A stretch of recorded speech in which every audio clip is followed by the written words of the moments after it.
Welcome to Slash Dupe, where we pitch, judge and workshop our take on an imaginary film. The twist is everyone is given only one thing, the same title, and that's it.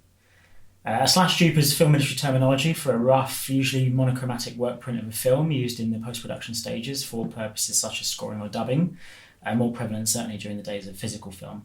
A slash dupe is in effect a mere unfinished representation of a finished film, and I hope at least we can bring that to you today. Nobody has corroborated beforehand, so we're going into this equally fresh, and the films from everybody's pitch can be from any time period with real or imagined talent. The only key is that it's so normal or ridiculous that a Hollywood studio or Netflix exec or someone similar could have plausibly greenlit something like this. So let's meet two of our three guests. We have Dan. Dan, how are you feeling? Really good, although not quite as prepared as last time. Okay. How are you feeling about the title, which of course you know, and so does Grace, I'll introduce in a moment, but not fun title indeed. Right, yeah. There's lots of avenues, I think. Grace, you're our second guest. How do you feel? Just so excited. I can't even tell you. Like, this has been... I wish I could do this all the time. Could there be a job in this? Don't we all? Just making up ridiculous ideas, being stressed out for a month, and then having to perform in front of everybody else and pitch an idea. Yeah. People do get paid for that. That's why I want to be a Hollywood hack. I've realised. So I know the title, and so do our two other guests. But one person around the table will not know the title, and that's the Dupe. The Dupe has not been given the title ahead of time. They're hearing it for the very first time, same time as all of you guys at home. And they will have to improvise their slash dupe idea after everybody else has given theirs.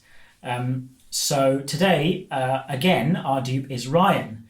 We thought he performed so well last time. How do you find your chances today, Ryan? Well, I think after last time's performance and sort of getting us all of emotion at the table and sort of just I did come up with a few options. I'm excited to hear what this next one is and sort of see where it goes. But who knows, I might absolutely draw a blank and have no idea what to do. Also draw a blank, add that to the list. Another name for a podcast title. Yeah.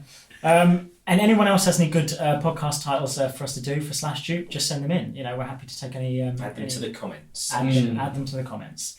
Right, so now's as good a time as any, as you're the dupe, to announce the title. So, ladies and gentlemen, today our title is Arrest My Case. Okay. That's Arrest My Case. There's no restriction on how it's spelled. There's no restrictions on...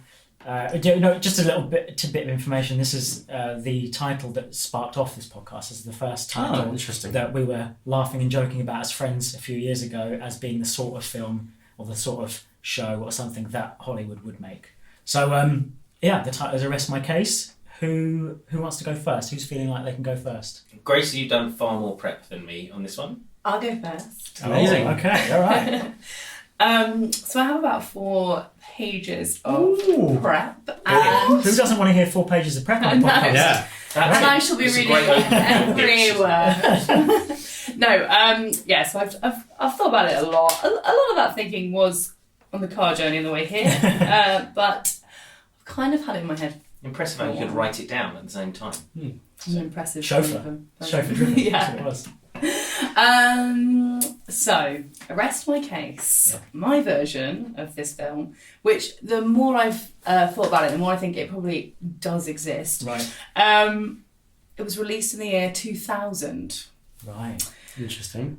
And I've taken a very literal approach because this is about a personified briefcase. Right. A personified briefcase. Right. So just a little rough outlay. So Rob Schneider, he is brilliant. We know where we are. He's our suitcase. Okay. Rob Schneider is our suitcase. He has got into trouble with the mob, and the mob have offed him, and he has died, and he has been reincarnated as the briefcase of Matthew Lillard. Oh, brilliant. I love it. The actors in there as well. Brilliant. Who is playing Carter Chase. Yeah. He is a lawyer. Mm-hmm. He's ambitious, he's young, he's got a beautiful girlfriend back home, played by Selma Blair. And Excellent casting. Yeah. Thank you so much.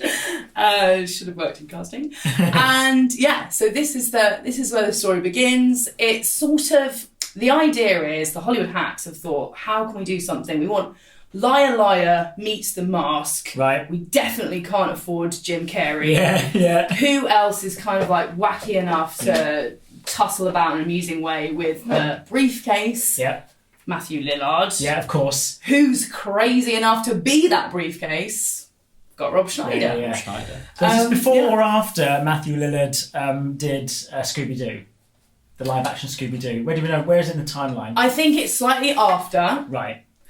Because he's like, people see me as wacky, but at the same time, I kind of want to show that I can be more. So it's a bit of a split role. It's a bit of the thinking of The Mask. Yeah. You've got Stanley, who's like quite straight-laced. Yeah, sure. So Matthew Lillard gets the chance to be like, oh look, I've got versatility. Yeah, I can be a normal I can play the straight man. person. Sure. But then I'm also crazy. So Scooby-Doo is 2002. Damn. So this is 2003. Okay, yeah. That Okay. makes sense. Slightly Sure. That checks. Thank you. That's okay. Rob Schneider, love it. I mean, I have more. Yeah, Please No, go on, no, go it's on. not. We would stop you if we didn't, if there was any information missing, but you seem to be giving it all to us. This Yeah. is a robust pitch. Sorry. I want this. I want this job. I want this so I want this Please. job. I'm a mother. I have very little to do. This is sort of keeping me going, really. I have some script. Uh-huh. Oh, this is oh, amazing. All right, this is the oh. first for the podcast. Yes, we're on episode 2, Is but it it's still a first. Wow. Okay, so I've got a little bit of script here Okay. for you. This is the pre-title sequence. Mhm. A murky docks by the Hudson River. Industrial, grey day. Hold him, boys! That's the mob boss, Nice. in case you couldn't tell. He begins stripping off. Whoa, what? What are you doing, sir? That's Rob Schneider. Taking my shirt off so I don't get your blood on my white shirt while I blow your brains out. It's a nice shirt. Stooge 1. We're gonna throw your body in the river! Stooge 2. And feed you to the sharks! There ain't no sharks in the Hudson River! Ow! Boss, he's hitting me! And then the boss says, hey, fellas, show some respect. Let's not keep our guest waiting. And then they shoot him. But just before they shoot him, wait. Oh. His eyes flick up and he sees a CCTV camera. They shoot him, he falls in the river. Will that CCTV camera eye flick be relevant later?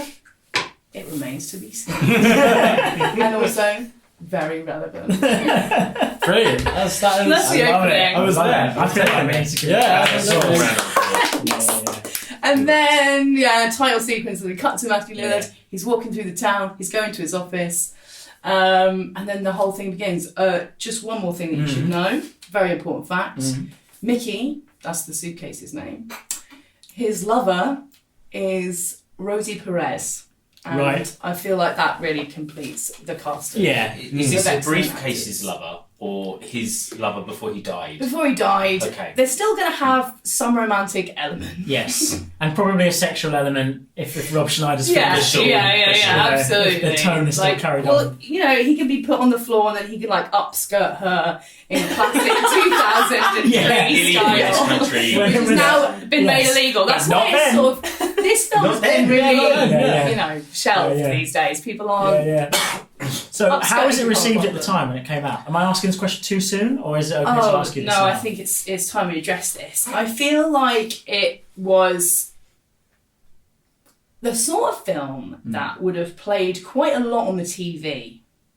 And so a lot of kids would have grown up recording it and maybe even missing the beginning, so they all come in halfway through that early shooting like sequence. Liar, Liar, right? Exactly. Yeah. Or So Home Alone or something. people have a warm place for it in their heart, Right.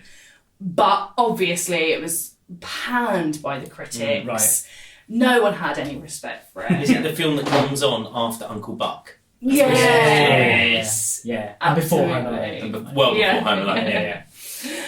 It is I think it's the sort of thing that I think probably still has sort of viewings at the PCC, British sure. Child Cinema, where people can go and like maybe Matthew Lillard would like make a little appearance. Yes. And he talks about how it was a great shame. He felt very ashamed of it at the time. Yeah, the script was really different when he first signed on. Oh, so different. It was so dramatic. Well, that's one of the things that's been humongously overproduced because interestingly at first it was supposed to be a think piece about reincarnation. Sure, yeah. But as it got overproduced, the comedy element came in and it's been sort of butchered and pummeled and it lost its original... Yeah. But was it does have that heart. like, yes, of That's course it important to does. remember. It's Was got it a real studio heart. exec at the time, a sort of Weinstein type character Yeah. who wanted to warp it into something else? And now we know why, because some things have surfaced, but we didn't know back then why he was obsessed with upskirting briefcases.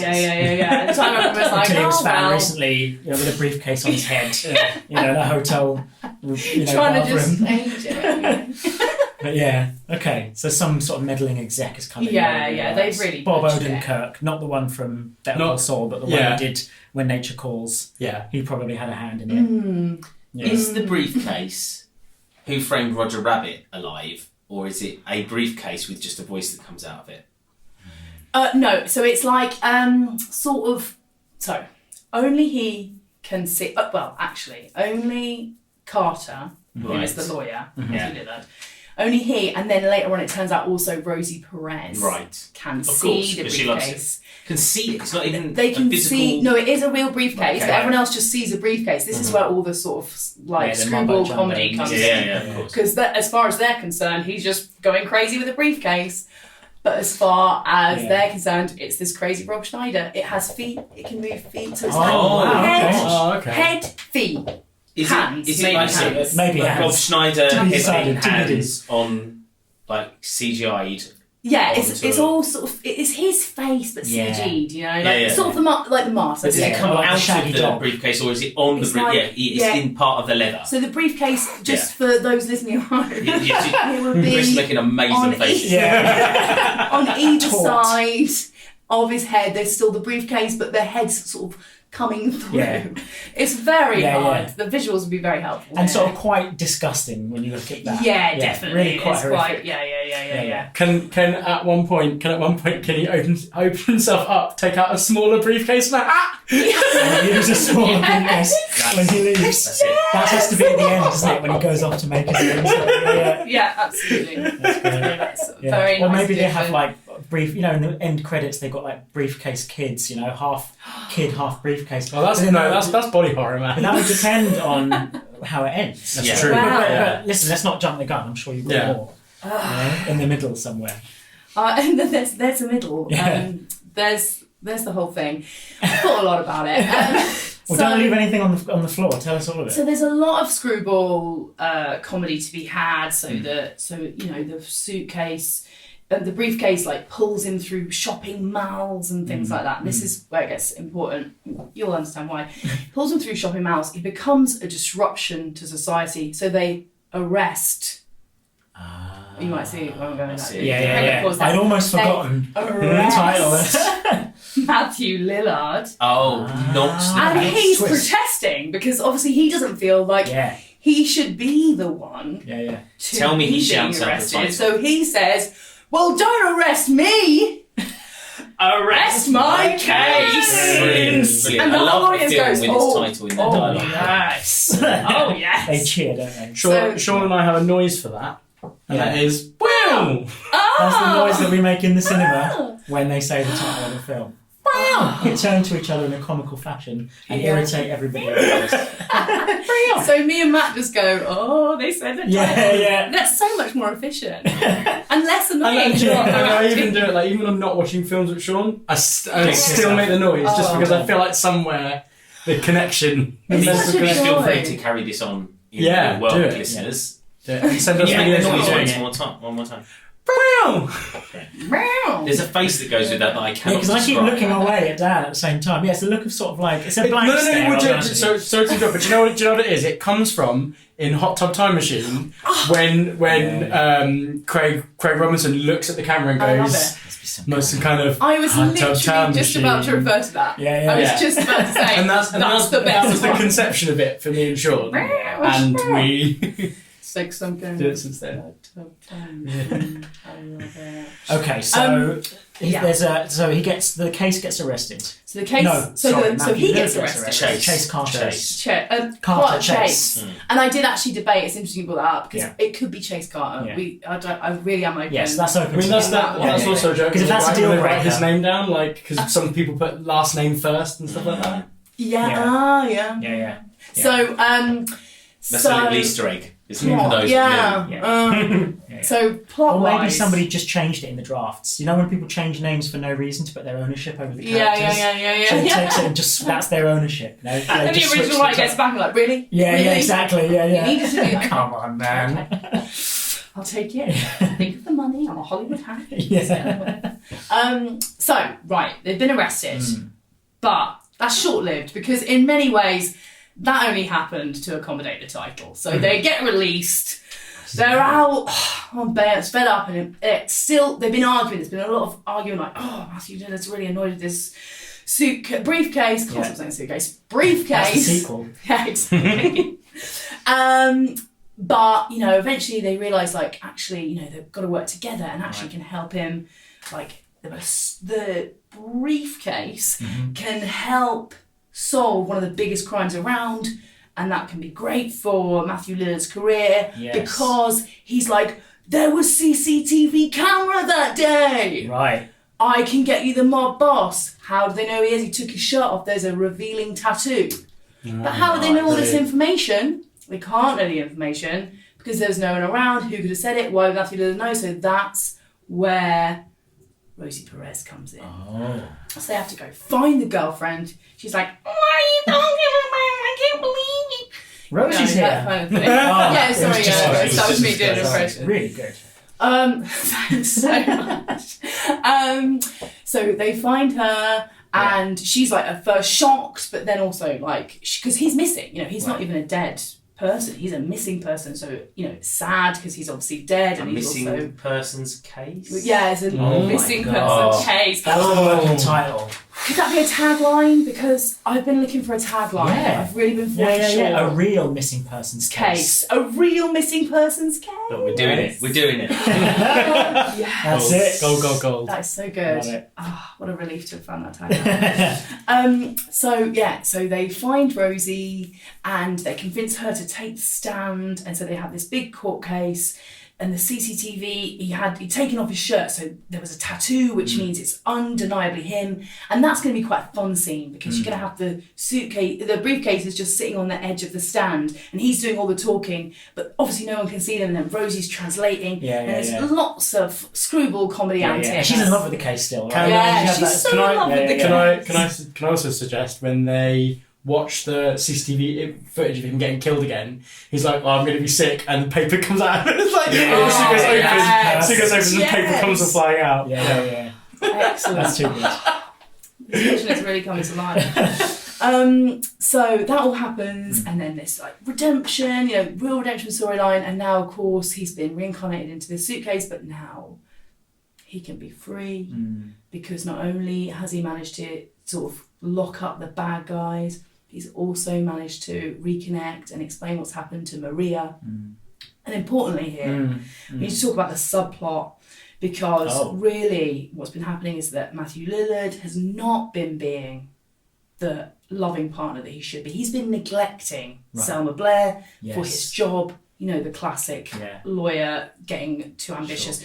And the suitcase has to sit him down and say, do you know what? You need to prioritise. I only wish I'd prioritised Maria in my life. Oh, that's good. I like that. And then he's like, I don't. She's left him, Selma, at some point. I mean, I've written it all down, but I'll just sum up for now. She leaves him. She can't be doing that anymore. Yeah. But the suitcase, the briefcase, Yeah. helps her win him back. Yeah. They win each other back. It's all like...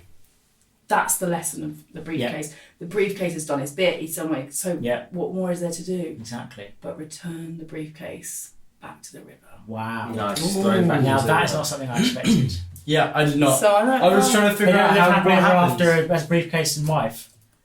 Maria moves on. She's ready. Wow. She's ready to get herself. Now she's ready. He's let her go. She's sort of we're almost going into truly madly deeply territory here. Mm-hmm. You know, that they've sort of moved on. It's quite beautiful. And so she's going to start in your life one last big kiss with the briefcase. Because why not? Because by now, as the audience, we've all sort of accepted it. And we actually find that very romantic and not weird at all. Of course, yeah. And then, so it's just for Matthew Lillard to just sort of Cast it into the ocean. back into the Hudson River, and off he goes. We think we've seen the last. Yeah. Then he goes, I left my car keys inside. And then from behind, Selma Blair says, looking for a ride? Yeah. And you're like, they're back together. And it's so nice. And then they drive off. Yeah. And just as they drive off, she says, so are you ever going to tell me what's been going on? And he says, no. Let's just say, case closed. Whoa! Yeah. Oh. Then there's a title. Whoa! It never ends, this film. Here's the titles. And right at the end, you see a woman putting on lipstick. We haven't seen her before. Yeah. She's putting on lipstick, and we just hear this like muffled sounds. And she opens up her bag, and inside, a purse. Flips the purse over. He's Rob back. Schneider's face. And he says, well, at least it's an upgrade. And he takes another upskirt. Looking down at top. Yeah, exactly. This is upgrade. That's perfect. So sexy. And winks at the audience, and then And everyone's like, yeah. Oh, it's so fun. I thought you were going to go back to your script. I thought he was going to get thrown in the Hudson. Yeah, and he And come then, back out. No, once. and then a shark eats. They'll shoot multiple post We credits. can do both. Yeah, I think we can do both. Yeah. That can be a mid-credit moment. Yes, exactly. And then, yeah. And that's how he gets transported. Or into you know the when they purse. just have them up in those sort of early 2000s films where they just scroll the credits and have a bunch of scenes extra on the side. Yeah. So you just do 5 or 6 little bits on the side. Yeah. I like that. I like that. Wow. That's very in keeping with the era. Yes, exactly. Yeah. That is robust. Very There you robust. go. Yeah, I'm It's my impressed by life that. work. Yeah. So what sort of soundtrack is it going to have? Is it going to, is it going to be one of these tug on your heartstrings sort of soundtracks, one of these plinky plonky sort of comedy soundtracks? How's it going to?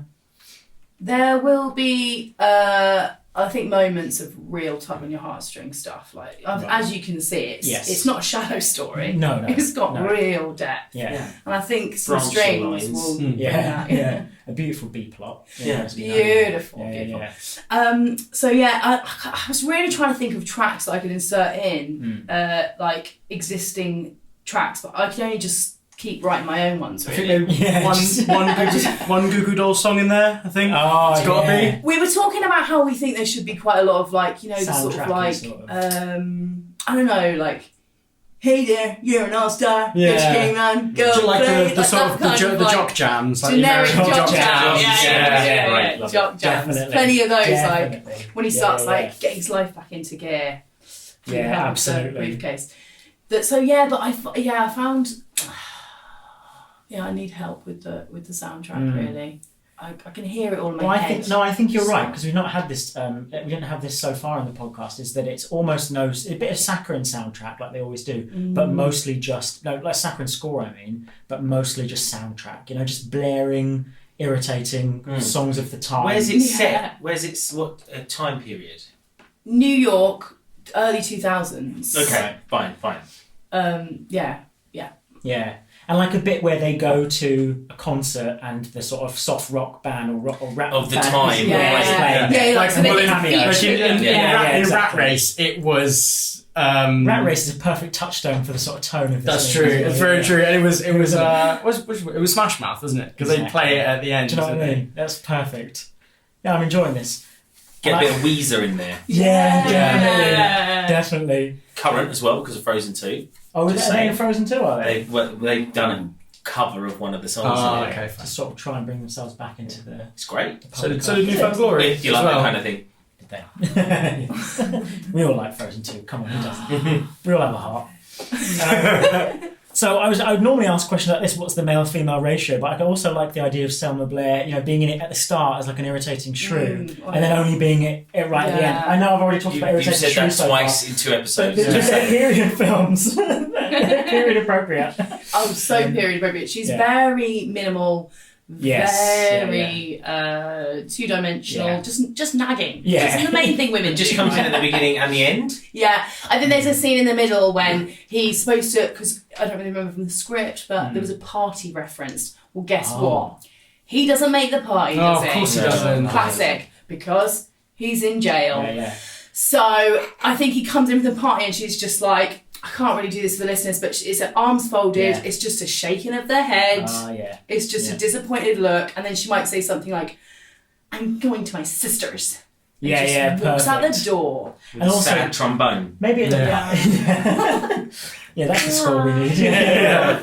So maybe at this party as well, there's like some hip hotshot sort of post 80s sort of like cocaine using sort of like fellow lawyer, or if she works in like animal and wildlife support or something, he's like some sort of doctor or some sort of authority figure that's hitting on her. Yeah. And like, so there's the scene where in the bathroom, this is the only scene she's in for, between the beginning and the end, is like he spills a drink on her and she goes up to the bedroom to change, so of course she has to be in her negligee. Yeah, of course. Because you always have to strip her down to of course. to a negligee, just to Yeah, because it would be good that's for what us to Selma see Blair's that doing as in the movie. audience. Yeah, of course. And She's into a character or the whatever. briefcase is in the room while she's doing it. Like he's whatever. And he tries not to look because he's friends with Matthew Lillard. Yeah. He's You know, trying to he's shuffle unconscious away, now, but he just isn't wanted he? to see. But also he does look because Yeah. it's been Because it's Rob greenlit, Schneider. Yeah, and we all look, don't we? Yeah, As we an all audience, do. because we have to. We're looking. Whilst disapproving of the briefcase. Yeah, we're yeah. looking. And then the doctor comes in to try and hit on her, but like sort of, she doesn't like it obviously, because although she's been leading him on because Matthew Lillard's not been showing her any appreciation, she also loves Matthew Lillard. Yeah. So the briefcase has to try and get in there and stop that from happening. That is nice. But then she was going to not do it anyway, and then the thing that she yeah. says to him about, no, I love Matthew Lillard's, I love Chase Carter, I love him, is Carter the thing Chase. Carter Chase is the thing TBD. Is the thing that the briefcase then feeds back to Matthew Lillard later on. Yeah. But only later on. He has the opportunity to tell him, but he doesn't. Yeah. I like this. God, I like this a lot, guys. Yeah. So have you thought about a director or anything? Or Yes. Just oh, you have? Oh my god. So Honestly, really showing me up. Yeah. So I've gone for Yeah. Dennis Dugan, who the reason we are Precious. So the what's Problem Child, director of the Problem I have Child not seen Problem Child. I can franchise. imagine. So I was trying to think about the sort of the sort of person who would take this on and what they might have done. So I kind of thought of Problem Child. Yeah. And then I was like, who did that? And then I found out that he just Did did a all? wealth of other fantastic films. So yeah, give us a few of Yeah, them. so you you've say out, by the got Happy Gilmore, you've Right. got Just Go With It, Grown Ups. Now, Jack I mean, and Jill. these are films that he's done. Oh, Jack and brilliant. Jill. Brilliant. You don't mess with the Zohan, that sort of. Yeah. And yeah, he's worked perfect. with Rob Schneider as well, so maybe this is, I don't know whether this is where the sort of working relationship between the two of I them think Rob began. came to him with the idea. Yes, Yes, it's Rob's initial pitch. Isn't It's it? like, I Yeah. know who's the man for this. Yeah. So yeah, I didn't, it wasn't a name that leapt to mind as a name, but I knew Perfect. the ilk, Yes. and I found this guy, Yeah, and they're yeah. just a match made in heaven. So Rob Schneider took the initial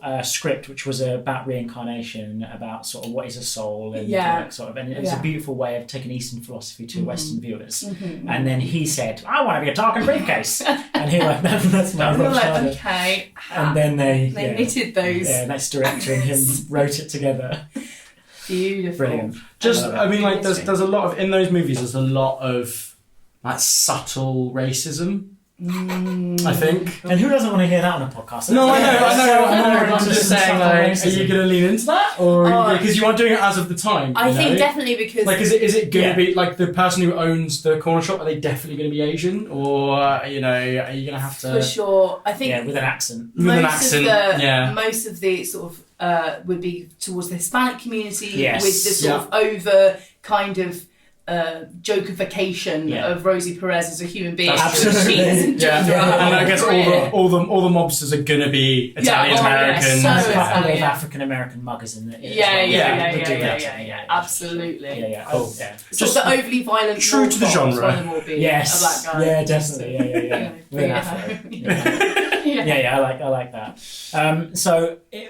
What I like to think of is also not just the typography, but also the poster. What's like if you saw a poster of this? Oh, what would it look like? I've been struggling with this because I can see the poster exactly, but how to describe that on a podcast? Yeah. So I think we can all see the same thing really. It's going to be Matthew Lillard tilted away from crossing his arms, the briefcase. Yeah. Crossing his arms, looking back like disparaging, but sort of like, what are you going to do? Not He's again. kind of crazy, charming and awful all at the same time. And then the briefcase is just sort of hands out, hands wide, and just sort of doing a big kind of half smile, half like, It's hard. There's nothing I can do about this. Or should the briefcase be back to back with him and looking up at long legs? With Yes. skirts at the top? That's we really want to perfect. drive home the horrificness to of get that. like the young okay. boys involved. To get the market we want to draw in. It's perfect. That's nice. I saw a film called The Tao of Steve, and it's an interesting film because Donald Logue's in it and he's a good actor, and it's an interesting sort of indie film made for nothing. But I do think it's got like the Super Troopers style like pair of legs and a crotch area on the front cover. And it's like, and he's like looking up quizzically, I think, or something. So anyone can Google that and find out. I think that's sort of, we want to fuse that tone with like the shaggy dog. Or like, or Lie or something. Yeah. I'm up for that. I can see that. It's a poster that wants to say everything you're going to get in this film. Yes. Right up front. No mystery. This is it. You are a certain kind of human if you're going to go and see this. Yeah, you definitely are. And is there anything else that you've got in your notes before I ask you about sequels? What is there anything else you're missing that you haven't told us? I think I've sort of got the full. Yeah. I think we've got the full thing here. Yeah. I'm quite happy with It's that. comprehensive. Yeah, I was going to say I've spoken a lot, so I hope so. I hope that's it. Yeah. Oh wait, there's more. So I think so I just need to ask if it's got a sequel. Well, it's sort of a sad story really, because I think it really wanted to have a sequel. Right. Hence the whole scenario with the purse. Yeah. They were like, "Come on, guys, it's prime for a sequel. Look at our little end title moment." But it wasn't going to happen, was it? And I think it was just, it just didn't have the financial success to warrant that. Yeah. And now and that was a surprise for everyone, I think. All the studio execs were like, this was the one they were banking on, right? Yeah. Everything you wanted was in there. Yeah. And it doesn't get really like a sort of... I mean, it had Weinstein's vote, didn't it? Yeah. Oh, yeah. Green light there. And does it have like a sort of... So it doesn't have like a revival on like a Netflix sort of sequel or anything? No, it's just this, it died a death. I don't think so. I think there are people out there who are like, have you not seen it? And people are like, what? Yeah. But honestly, like Rob Chicks. Schneider is... When people are like, oh my God, you haven't seen White Chicks. What? And I'm like, that's not a No, movie it's to not a aspire to thing. see, is it? No one has to see What's it. in this list? You haven't seen White You haven't Chicks? seen White Chicks?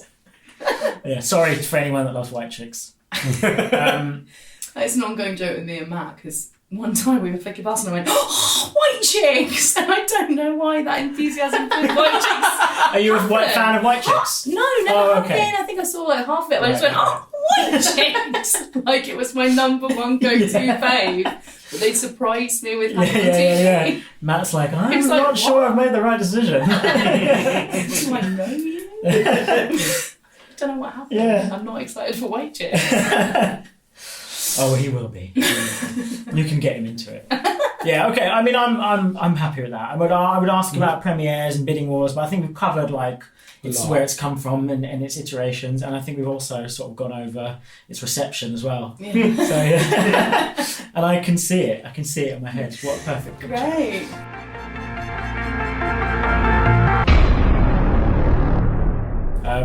So yeah, I'm happy to let you take the lead, Dan, and obviously you're going to be as comprehensive as that. Yeah, I mean, I've got notes. I just saw you take a note, I wrote something and down, it says the and it word said, note. "God help me." But That was, I mean, you can't really top that. That's a strong pitch. Yeah. And the Dragons probably would have been all in on that. Yeah. You mean Harvey Weinstein as one of the Dragons? Yes. But that leads me neatly onto mine. Check this out. Ooh. So, Arrest My Case, the latest Jackie Chan movie. Oh, yeah. Oh. So he is a police officer, obviously, police officer, and he is part of defence case against, let's call it a gangster or some kind of drug. Yeah. Let's go with drugs, shall we? Let's go with drugs. Yeah. Or violent crime. I haven't really thought violent drugs and violent crime. Brilliant. Yeah. Anyway, and so their defendant, Right. the defendant of this key witness, Uh-huh. is due to be up the next day, and something comes out that the defendant actually is a criminal of the highest. He's actually the mastermind behind the violent crimes and drugs, and was gonna grass up all of his mates to get off scot-free. Right. And this comes out. Sort of so like this a is 6-9 the scenario. opening action sequence is the discovery of this, and his then escape from the court. Mm-hmm. So there's a piece of evidence maybe comes out in the court, and there's a big fight in the court, Jackie Chan style, and the defendant escapes. And this is the defendant that Jackie Chan was working on, the detective. Yeah. And then so the rest of the film is spent trying to arrest his case. Ah, it's very literal. See? Or very Literal. Yeah, literal to It's his Jackie case. Chan. And this is the big return of Billy Zabka, Oh. I who don't know who was that is. Johnny in The Karate Kid. Yeah. Oh. I mean, are we talking this film has come out now? It's- or let's is say late 90s. I think. Okay, Yeah, cool. we're still cool. This is Yeah, yeah, before yeah. Like, any of the Jet Li cause- stuff comes out. Because Cobra Kai at the minute is Yeah. like definitely reignited his career. Exactly. So So this was his first attempt. this to is this is what caused Cobra Kai to exist for I him. see. So Right. they were like, he's a guy, he can do Right, this. right. And so it's high japes, high action. Mm-hmm. I'm imagining that maybe we have some standout. Billy Zabka's like his younger. Well, he's younger than Jackie Chan, isn't His he? protege. His protege. Right. Is he a and cop as well? He's a beat cop. Right. And Jackie Chan is a detective inspector who's on. This is his last case before he Yeah, retires. yeah, of course, sure. he's too old for this. Yeah. Love it. So yeah, that's where it starts. So we can pitch this. Well, now. I just need to ask: is it one of like where it's a Western writer, a Western director, and it's like The Tuxedo or Shanghai Nights? Is it one of these, or is it like an old school? I think Jackie Chan? Jackie Chan directs, produces, and okay. stars in. But Right. he's now got the Hollywood side in because it's late 90s and everyone Right, wants to be involved in okay. Jackie Chan. So there's multiple Right, right. writers. And where's it set? Obviously, the prologue needs to be set in Hong Kong, right? There's always a prologue set in another country. Prologue set in Hong Kong, but I Okay. think that's come over to New York. Right. And then there's this sort of switching between Hong Kong and New York. They have to Right. fly over there. It takes them like less than 2 hours to get from New York to Hong Kong Right, every right. time they fly there. Sometimes they get over there in a helicopter, that kind of stuff. Yeah. But it is between that. Okay, I like that. I sort of And some kind of like tower. There's got to be some kind got of to be a tiny tower. building Yeah, type yeah, the thing. bad guys There's at the literally at the top, top. and they have to Yeah. like fight their way up the entire building. There's like they have these actors as well that did like a lot of martial arts films, the Asian actors. Then they gravitated towards the Western type of films, and they were always the bad guys, right? I don't know their names. They're never popular actors, but they're always the bad guys in these films. Like Romeo Must Die. Do you remember the guy from Romeo Must Die? These are the sort of vibes that I'm getting. But of course, if you're telling me it's like Jackie Chan, written, directed, produced. Yeah, it's old school Jackie Chan. Like all the Right. fight scenes are absolutely physical fight scenes. Yeah, There's yeah. no CGI involved, and in the end credits, you inevitably see Jackie Chan mess up all the stunts and break his foot and still Yeah, do yeah. all those kind of things. Do you know what I mean? Those kind of things. And the longest fight scene, they decided, someone in the execs decided that they wanted to beat the longest single shot Right. fight scene over Old Boy. I Right? like that. And so Okay. it's literally up this. We're not going to call it Nakatomi Tower, but it's something like that. Yeah, It's up this one staircase that goes up 34 yeah, flights of so you're stairs. genuinely exhausted by the end. And you can see by the end Jackie Chan's just like dying on the floor, Yeah, but he's yeah. still kicking away. And it's like it has to be one take, not multiple takes No, together like no, a Daredevil. or has to be something. one take. One take. Yeah, and there was frustration in the filming because Billy's only just getting back into form, Yeah, yeah. and they had to shoot that scene like multiple times because Yeah. he was forgetting the choreography and stuff. Yeah, that's So, good. Yeah, I like that. But then there's behind the scenes of the Trouble production about Jackie like getting him back up to speed as a martial artist. That's right. You know what I mean? So like at the start, they have a friction, and you can see it in the film. And then by the end of it, like they're genuinely closer as people. Life imitating art. Yeah, and then they're behind the scenes, they're like really sort of close. Yeah, there's like a documentary that comes out Yeah, about it's how better than the film. Yeah. That's why I like the idea. Can And we we- need a title for that documentary. Can we say Billy as well. Zabka's character is like, I haven't kicked anyone in years. Yeah, like he's a beat cop, but he doesn't like violence. Yes. but he's now... But the why? reason he doesn't like violence is because he killed someone with one punch. Yes. Oh. And he doesn't trained want... under a and he- master and he learned that technique. That's right, and he Didn't know how doesn't to ever stop want... it. Didn't know when to stop it, Yeah. and he doesn't want to be brought into that situation. And of course, the final act is when he catches the bad guy, Yeah. and he's forced to punch him, Yeah. and he punches him, but only knocks him out. Yeah. That's Done. great. Yeah. So what's happened to Jackie Chan when like that fight happens? Would he be there on the sideline, like this is your moment, or would he be? He can't be knocked out. He's Jackie Chan. What's keeping? I think him he's from... having to hold off 1,000 mob members. Oh. Yeah. That's good. So he's halfway. He's rappelling up the rest of the tower. Yeah. There's a helicopter which he's kind of throwing like guns and stuff at from other people that are rappelling down the building. He's trying to hold this guy with a bazooka off from shooting Jackie Chan, and I don't know what Billy Zabka's name's going to be. We'll have to come up with a good name. Yeah. And he's holding him off. And so Okay. constantly you like see like RPGs coming through the window that just miss, where Jackie Chan's like backed it with a machine gun just out of That's the good. course. Yeah. I like that. Okay. I sort of also like the idea of like this whole tower. Now you have to make it feel, because martial arts, they have sort of bonkers ideas about like infinite amounts of men, but it also can't be too meta. But is there some way of making this sort of it's like a henchman training tower? Now that sounds a bit ludicrous, but I like the idea of it being a formal office environment with people at desks, receptionists, people in their offices, CEOs. They're having meetings, and every time Jackie Chan goes from floor to floor in the third act, he has to fight. All can fight, and has to fight his way through every single one of them. Each floor is themed slightly differently, but they're still around the theme of an office block. So each department is different. And So they're I themed think slightly the differently. tower could potentially be the police block tower, like where all this New York police block tower, and they're celebrating Was his it retirement. one police plaza, I think that's what it's called. One police plaza, we'll call that. But the bad guys. But the bad guys have infiltrated the police, and and they're all each dressed level, like police. correct. Ooh. Yeah. And every level is a different level of Yeah, because police. they've got the armory on this level, and Yeah. then they've got this on this level, and And then Billy's character's he's fights a bunch of people, and then one of his mates walks out, and he's like, Jeff, I'm so get glad out you're of here. Like, get it there. And Jeff's And Jeff's Take it like, over. Jeff's a bad guy. No. Yeah. And Jeff was his partner, but got Yes. got promoted much quicker than he did. Yeah, which is why? always Because he was sense he was taking the money. because he Yeah. was taking the money. Oh man. And like he had him round for dinner as well earlier on in the film. Yeah. And then Yeah. my He son let had him you. hang out with his Yeah, wife. yeah. You know, I they mean- they left. And It he was gave just his him and son, like, oh, this- maybe him and his wife have had an affair. Oh. Very serious. But And then we've seen him having a big conversation with him about loyalty and how important loyalty That's is. it. yes. And they've just sort of had of course we'll always be loyal to each other, embrace. Yeah. And we've been like, oh, that's nice. Except he's looking over his shoulder at his wife. Yeah.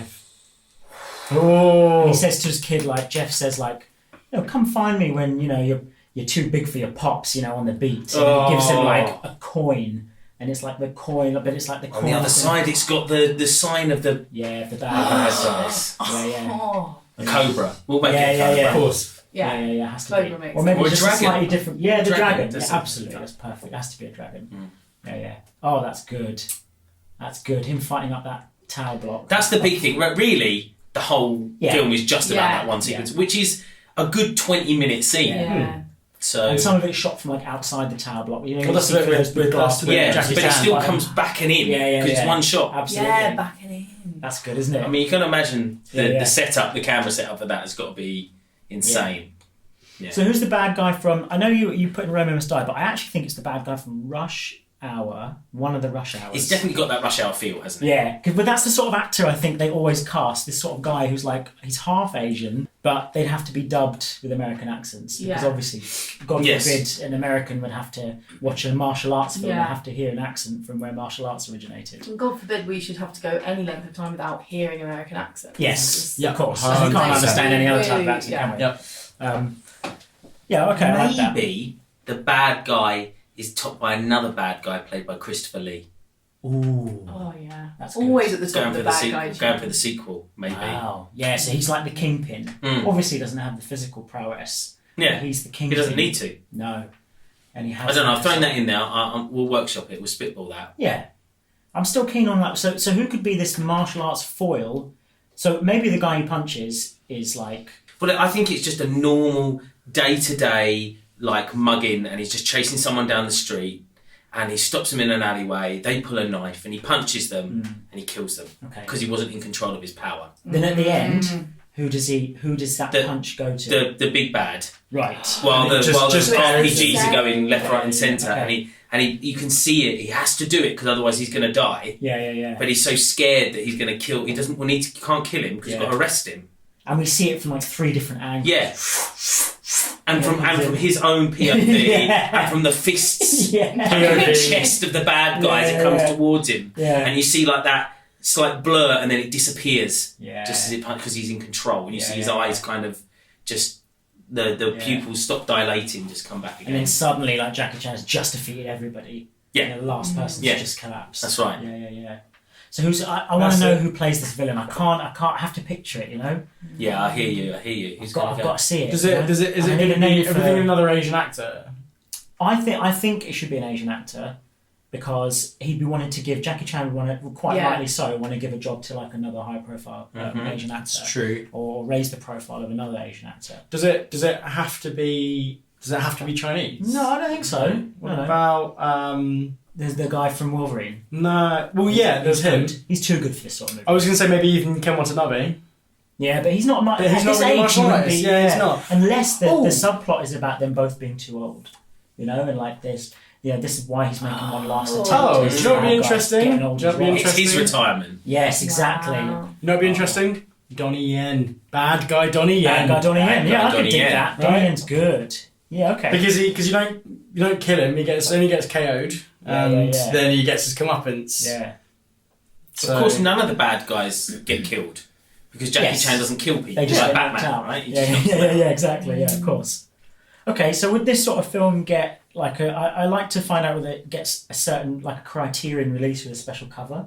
Is this a sort of film where like people were like, oh, what a classic movie? I think it gets a steel case. Okay. Ooh. All right. And because Jackie Chan hadn't been in the limelight for a bit, it's his resurgence. It's his resurgence along with Billy's resurgence. Right. And of course, the steel case, you can buy 2 versions, one with Jackie on the front and one with Billy on the front. Yeah. And they're like blue and red, depending on which one you get. Yeah. Old dogs with the dragon old tricks. You just throw that line in there to make the tagline. Yeah, and everyone's someone goes like, "You ain't an old dog, are you?" He's like, older than you, or, you know. It's sort of terrible, like old enough. I don't know. You know, I don't even know what he sounds like. But yeah, so something like that. Okay, I like that. I sort of like the idea of it being like this big hit, like The Expendables was quite a big hit when it came out. No one would have expected that.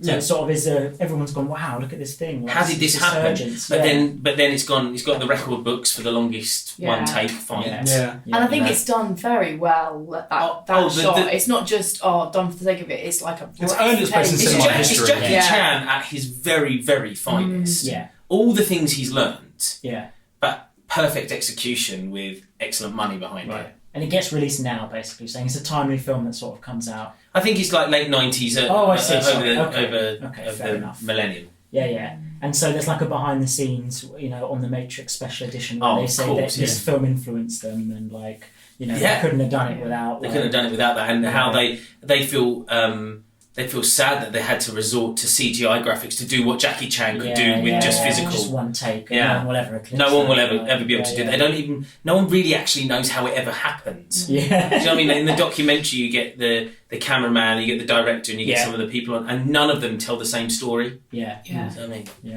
It's magic. And that's part of the name of the documentary, because I love it when a film comes out, like Apocalypse Now, which is tremendous, but then Hearts of Darkness comes out, the documentary, and it's just as good. Yeah. You know, or sometimes when a documentary comes out and it's better, and like, so I like the idea of this companion piece documentary being like a really big hit. Yeah, Billy and Jackie are now like best buds. Yeah. Like they've got tattoos of each other on their arms. Yeah. And that's happened, especially when they were forced together at the beginning by studio execs, I think. Yeah. And Jackie wasn't sure because he'd seen Karate Kid and wasn't really keen on his technique. Yeah. And it's been a long time, wasn't quite sure he was up to it. Mm-hmm. And Billy was feeling really nervous about that, and he'd heard some good and bad things about Jackie.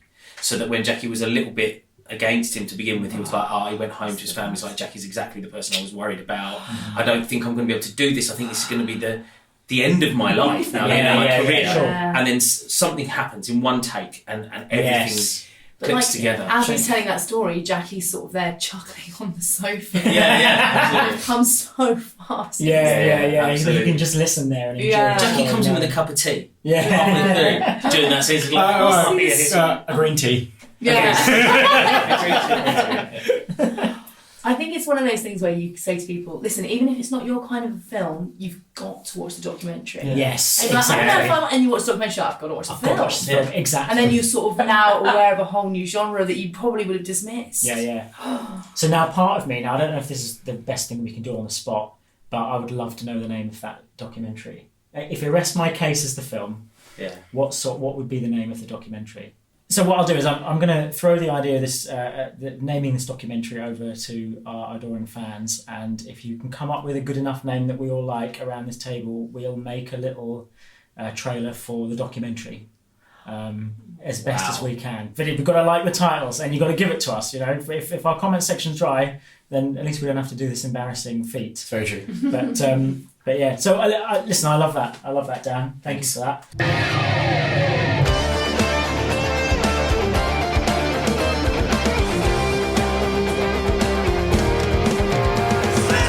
We've had a Rob Schneider comedy of its time, a think piece warped by studio execs into a sort of crass comedy in the vein of Liar Liar, where Rob Schneider plays a suitcase and is arrested in a crass manner, just so the title can be said. But there's some heart buried in there, perhaps in the first draft.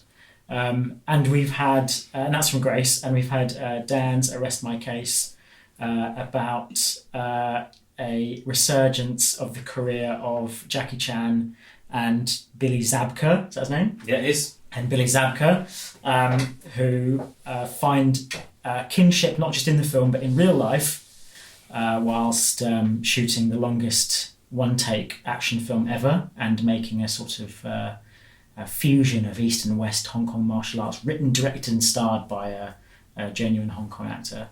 So now's a good time to tell you about the stakes and why we're doing this, and why I'm going to pick a winner at the end. Basically, the best /dupe idea, the one I like the most, goes into a pot for the semi-final. And at the semi-final, we get everybody back whose ideas won, and we will have another session together. And after that, you guys can vote on the idea that you think should be made into a trailer. So we will make a feature-length film trailer. So it's not going to be feature-length. A trailer for a feature-length, or a TV series. If it ended up being a TV series, we will do a trailer based on the winner when it comes to the final. So I also want to say, though, that because we have worked collaboratively on these ideas, I don't really feel like there's a winner or a loser as a person. I feel like it's just the idea that we think could be added to the pot the best, the idea that would have the most impact and feels like the best thing to make. So I really don't think anyone should be worried if I don't select them, because I think we're working together on these ideas, even though some of our pitches have been extraordinarily robust. Yeah. And basically a script, some sections of a script from Grace, and basically a script, and then some ideas were cobbled together when I saw Dan writing on his notepad about 20 minutes ago. But either way, it doesn't matter. That's like all the best films. Yeah, it's true, isn't it? Yeah. So I think we just come together, and the idea is a product of everybody's work. So I'm hoping that you guys will be interested at home in voting on the potential winner. So our dupe today is Ryan, same as last time. We think he did such a great job. Thank you. That we actually picked him for the semi-final. Let's see if lightning strikes twice. And I'll throw it over to you. So the title is Arrest My Case, and Ryan, who has no prior knowledge of the title up until now, is going to deliver his pitch to us. So I'm going to first off do what James Cameron did with Alien, where he wrote aliens and put the dollar sign. I'm going to change the title very slightly. So as we know in Sherlock Holmes, his brother is called Mycroft. Right. So this isn't. This film is actually Arrest My Case. So it's squashed together, so it's a name. And the idea is it's centered around probably an Interpol agent, like a female Interpol agent and there's a string of like global like heists, like big diamond heists, like things like that. And this person is in charge of arresting my case. And you can maybe put an accent above the E. And it's like following this person, it's like Globetrot, you know, they're like, this is the first, they've gone into the academy and they've come out and this is the first like job that they've been given, and this like, they don't care, like they're just the scrub newbie, you know. We've got global terrorist rings to like do that, you deal with these, a couple of like museum break-in or whatever, and it becomes this huge globe-trotting like coming of age story where this woman has to go to all the different Interpol offices and meet the people and learn the bureaucracies of them and find out, you know, what it is. And she's noticing little things like about the actual robberies. Who is it? Where is it? They're leaving calling cards, but they're so smart. And maybe from her background, whatever that is, maybe she's a video gamer, so she's really good at puzzles or whatever, and that's not what the older people in Interpol are seeing. So she is traipsing around, you know, she's going to the crime scene, she's looking at it like from a gamer's perspective. Well, they would have come in through the window because of this, that and the other, and actually you know, they probably would have used, someone's like, oh, they must have like super high-tech gadgets, so like this and the other, and they're like, she's like, no, they probably just used a mirror to divert the lasers. Like, it's not something that's so grand, you're thinking way too big, like this person is clearly smarter than all of you. So she's like a savant by being a sort of nerd culture icon. So she understands this stuff because she's young, but she knows about this sort of subculture, this sort of interesting thing. She thinks like a different kind of person. It's a new breed of Interpol agent. Yeah, she memes. Absolutely. Yeah. She memes, and she. Interesting. And that's why people just don't care. And she's meeting other people in the other Interpol offices. And I don't know how my case would. There must be something that's why we know that that's their name. And my case has to also sort of be a compliment to her in some way. Maybe not her equal and opposite, but maybe a reason why she has to arrest my case. You know, like, why is that? Why is she the one? Is my case her sister? Is her surname my case? Who is like off the grid completely. So she has no technology at all. She does the proper John Connor from Terminator 3, Rise of the Machines. She's like, I'm not going to have anything to do with anything. Reference. You know, I'm going to... You thought you were the one with the obscure references. You know, like snaps the SIM card and everything. Like, this woman does not... She knows how to avoid facial trackers by using like rudimentary technology, not by using facial scramblers. Yeah. Like, you know, you can get mud on the face or stains on the face to stop a facial tracker. So like, my case is, maybe a sibling, but is her equal and opposite, you know? And this sort of... Right? Something like that. I've really drawn you into this one, haven't we? It's just we've got to think of a villain, you know. I mean, like, the villain, it might not be I don't think you necessarily have to be a villain. I think it is about, if she is trying to teach her something about her job, like, look in the places where people aren't looking, like, you know, leave no stone unturned rather than taking... So maybe that's the overarching plot, is that initially you think my case is the villain, but what she's doing is training her sister to look closer at the bigger picture, to uncover the actual problem. The things that she's stealing are artifacts that were taken in like spoils of war back in the day, and she's returning them back to like rightful countries and stuff like that. So Carmen Sandiego, all true, over very. See, like, and I'm very much riding that fine line, and I'm trying not to waver into that, because what Carmen Sandiego does is she tries to stop Vile's sort of operatives and operations, and this could be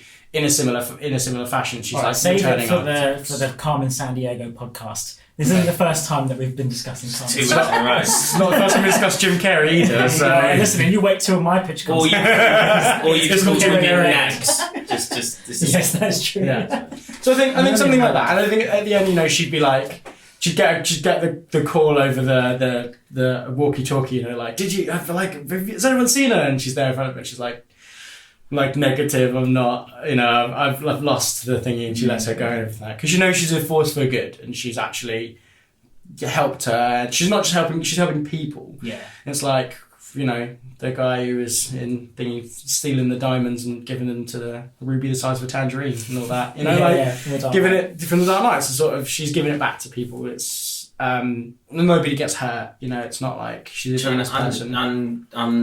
cover a governmental conspiracy. sort of Something. thing, yeah. Yeah. Yeah. Okay, I like that. So who's going to be Carmen Sandiego? Scarlett Johansson, surely. Yes. Is the actual is my case.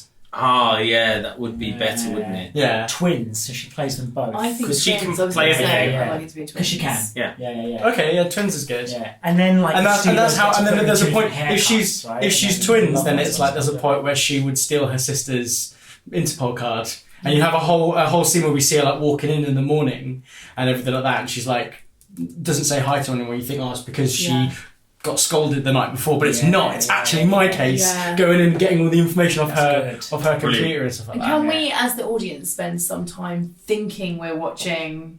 That's what I mean. Yeah. Thinking we're watching And like in a Like, prologue or something. what? Yeah. What? It's actually been my thing's a case. twin. Oh, they That's got good. us. Yeah, and I think that's it's like an interesting. But if they would be twins, I suppose, and they.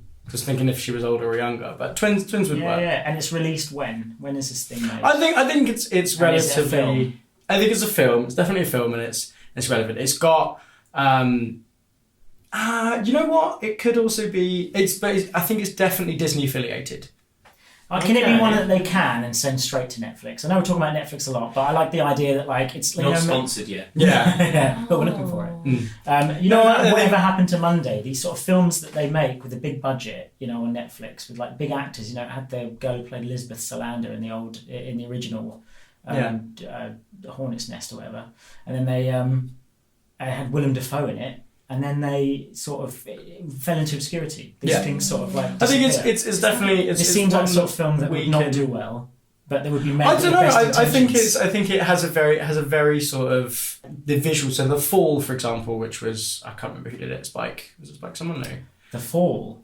Oh, interesting. But how that Tarsem Singh. Was it Tarsem Singh? And then it was because it uses a lot of real life locations, and it uses like all these beautiful places that we have in the world already, so being able to make a globetrotting adventure makes it quite unique, and you can involve a lot of other people, and it sort of makes it nice. It does lend itself to being a series, but I think that then that'd be borderline Alias, wouldn't it? Exactly, which is another Alias for sure. A reference. My apologies. We have minimal pop culture. I watched more than that. And so I think that's where I've got. So you don't think it goes straight to streaming? You think it goes to the cinema? I think it goes to the cinema. How is it well received? How does Mark Commode review it?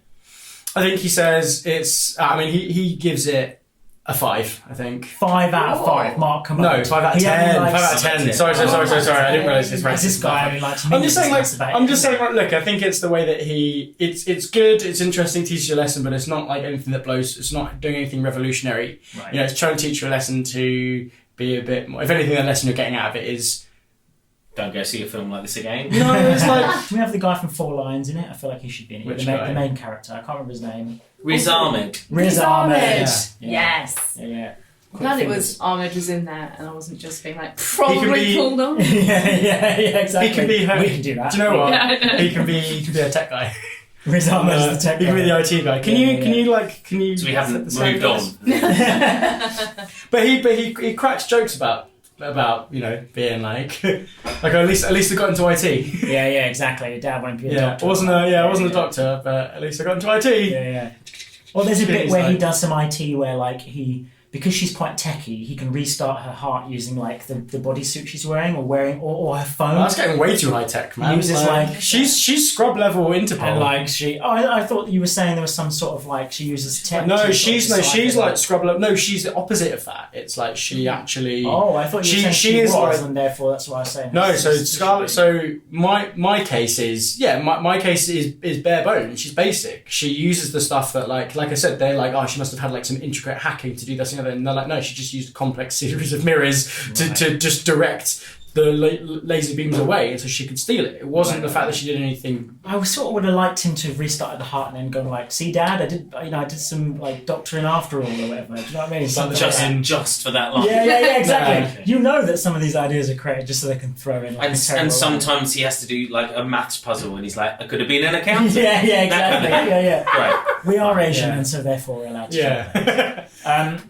No, okay, I like that. That's So does it get a sequel? Does it get? Is it sort of how well is it? It's not received very well by Mark Commode. Empire gives it how many stars out of 5? I think Johansson does a bad form on the marketing as well. I think like some of the interviews don't go well. Right. I have got the poster. So You got the poster? I've got the poster because if sent it to us. they're going to be twins, it'll be like the top of the poster will be like Scarlett Johansson hanging upside down. Yeah. Right, and then it would like with a diamond, but it would be the point of the diamond is facing her, and then the sort of top of the diamond turns into the glow of a laptop screen with the other twin sister, but the bottom of it working visual. Strong visual. I like that. Yeah. Mm-hmm. But the poster isn't giving away the twist that they're twins, though, right? No, because she you might see just the think back it's of them, there. won't you? See the back of them. So maybe it looks like it's 2 halves of her, like her is the thief. And You her just is accept that, like, oh, here she is doing 2 different things. Exactly. But then you're like, Yeah. it was on the poster the whole Yeah, time. I didn't know. She's got brown hair here and blonde hair there. Yeah. Oh. Through me. I like that. Okay. And what's the sort of male-female ratio like? How is it? Well, I think it's as we said, it's a very female forward cast. I think we've got Scarlett Johansson playing, although she's playing a twin, she's playing 2 roles. It's one, I think, but it can female be, director as well. Yeah, it's all manner of people she meets. One from Girl Fight, Karen Kasuma. Yeah, she like all the people she can meet in the different Interpol, and Interpol allows you to travel to different cultures, different. And also, can it sort of be people. like Gemini Man, this sort of film that was like in development hell for so long that the script was written in the 90s? Because it feels like a 90s film that has then just been redrafted and then brought out like recently. Yeah, So did it That's start not as like right. a sort of Tom Cruise vehicle, and then it's been Yeah. like, Love it. Yeah. like Then Nicolas turned up Cage. and then actually someone was and then someone was like, wait, hold on, we should put a What if woman it's as a the lead, woman? and then now we have to, 2019. Yeah. So now we have to. Someone change originally that. said that in like 2000. They're like, no. Yeah. As a It's sub like- character, maybe. And then all the marketing keeps saying, and do you know what? We didn't even change one word. Yeah. We didn't have to, like, like with Alien, they did so long ago, like, we didn't even have to change anything, We just thought, let's just put a woman in it instead, And they feel like they're so edgy that they did that, And all the marketing says it. I like this. Listen, I haven't got a tagline. Dan, you've been pretty bang on the tagline. I don't know this one. But the arrest my case has been a difficult one. Rest my case. Yeah, arrest my case. The only person that Time could to teach arrest. her was herself. Oh, that's good. Yeah. Read.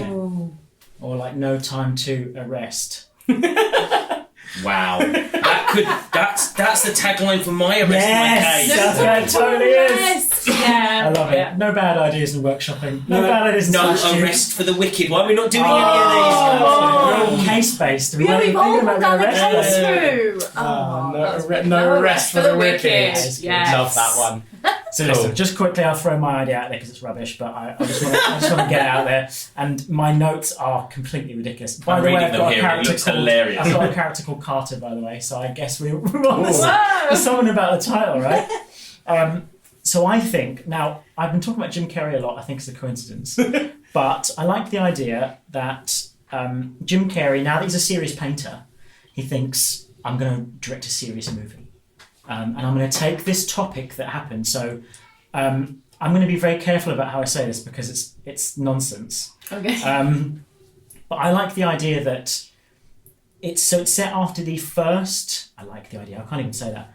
It's set after the first World Trade Center bomb. So not when the towers were hit by the planes. No, not 9/11. I forgot the name of the event. Not that time. The planes. But the first bomb. Yeah. So at that time there was a second case explosive that was found but not detonated. So it was deactivated, but it remained in, sort of while they were sifting through the wreckage, emotional wreckage as well, it remained there in police lockup or whatever. So it's a true story about the people of New York. Well, it's not a true story, I'm pretending it's a true story. Oh, yeah. But if it is, obviously. So what they've done is, I think Oliver Stone's directing it, and he's making a film about the people versus this briefcase. And so what happens is the people are so incensed and outraged by an awful terrorist attack, and the world hasn't even sort of understood, particularly not America, understood this type of terrorism, and they won't up until 9/11 in that sort of way. But they feel so incensed that one judge agrees to take this almost this spurious or joke case against They don't know who the bomber is. They don't know who the people are that said it. They don't know the people, but this case is representative. This suitcase is representative of everything. It's another bomb. It was designed to do harm. So the judge accepts, thinking the people need this, but it'll never go through to trial. Like we'll never get like a jury. This is just something I'm doing just to sort of, the people versus. If I knew, I should have done some research. If I knew the names of any of the terrorists involved in that, I might have been able to call it their briefcase or something, but I didn't. It's the people versus The case. The case. And the judge is like, I'll go along with it. He's going to go for it. The people need this. The people need it, and they need to. Their anger and their vitriol should not be directed outwards and at other people. It should be focused down on this, and they can examine during the trial, why terrorism exists and why they were targeted. And they can try and understand why they repair themselves. All the time.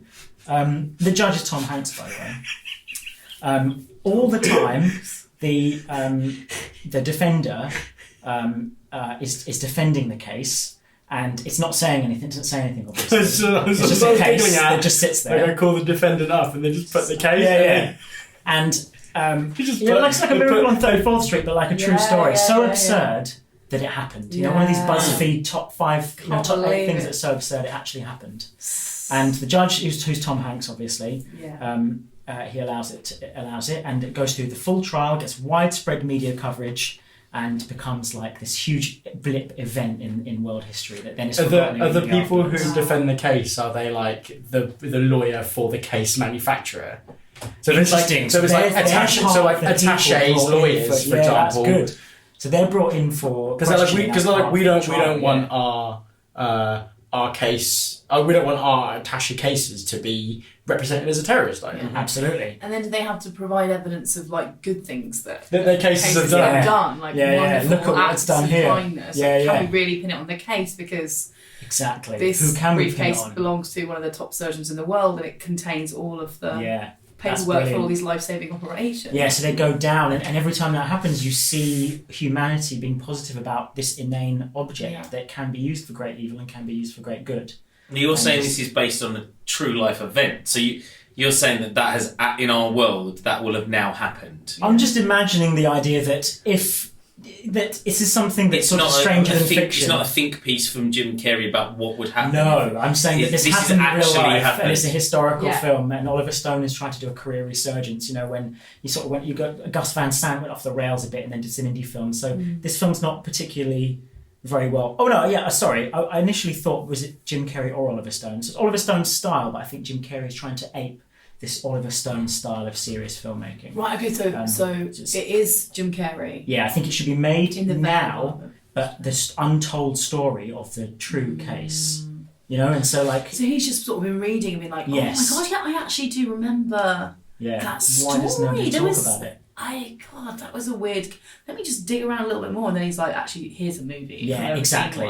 And he goes to Tom Hanks' production company and says, listen, I want you to be the judge. I want to do something serious, important, impactful. I've been a joker this whole life. I'm struggling with so much stuff.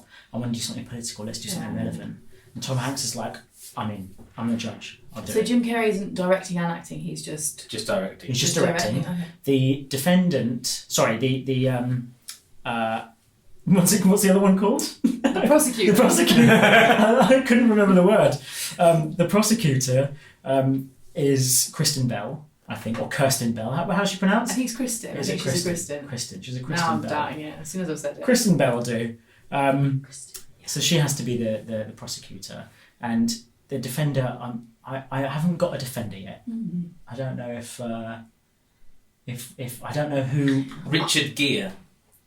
Good. Well, that's purely from Chicago, I think. Will he conflict with the sort of age and sort of general white maleness of Tom Hanks?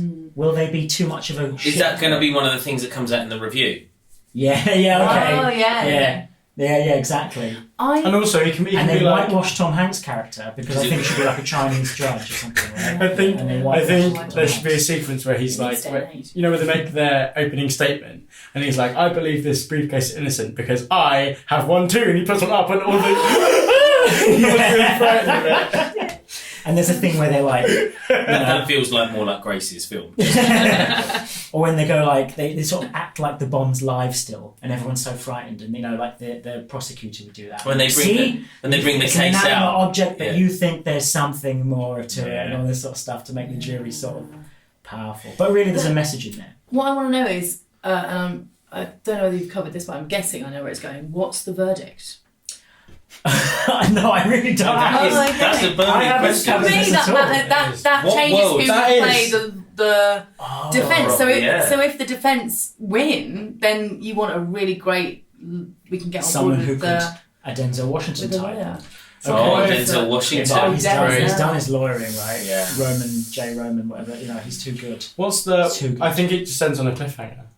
Oh, I think it should be the defendant.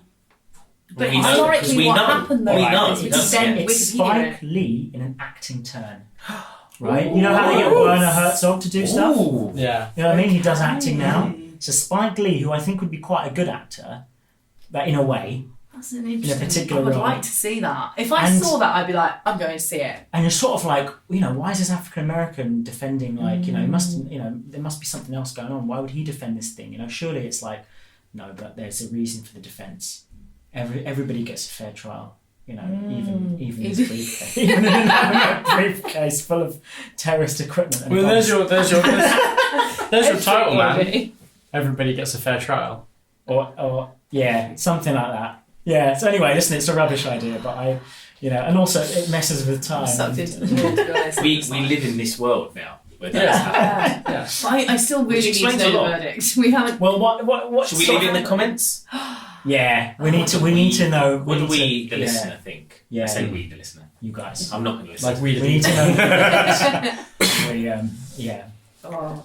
Okay. So right, so that's my pitch for I Rest My Case. Thank you, all of you, for giving your ideas. They're all completely different and therefore sort of solidifying the ludicrousness of this podcast idea and why I'm enjoying it so much. I am just going to cut to the chase. Grace, you had me at Rob Schneider, and I cannot imagine anything eclipsing that. Even if you had said that and not have brought 5 pages of notes, a script and other details, I would have. That's brilliant. And your explanation of entirely how the mechanics of it worked with his hands and feet and face, and the depth of plot and the resolutions that they find in there, And the subplot as well. and the subplot. And I think that's our winner. Ah. So I'm very happy to put that into the Grace's Arrest My Case. I'm excited to put that into the semi-final.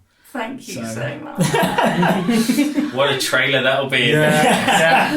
I Someone's gonna have to learn sincerely hope CGI not, because that's ridiculous. But, Amazing. well, listen, this has been a fantastic episode. I really appreciate it. I hope everyone at home enjoyed it. We certainly enjoyed it. Yeah. I love it. absolutely. And thank you for ideas. And hopefully you'll come back for the next one. So thanks, Dan. Thank you. And Grace and Thank Ryan. you. Thank you Thank very you. much. Thank you, Sean. Cheers. Pleasure. Bye-bye.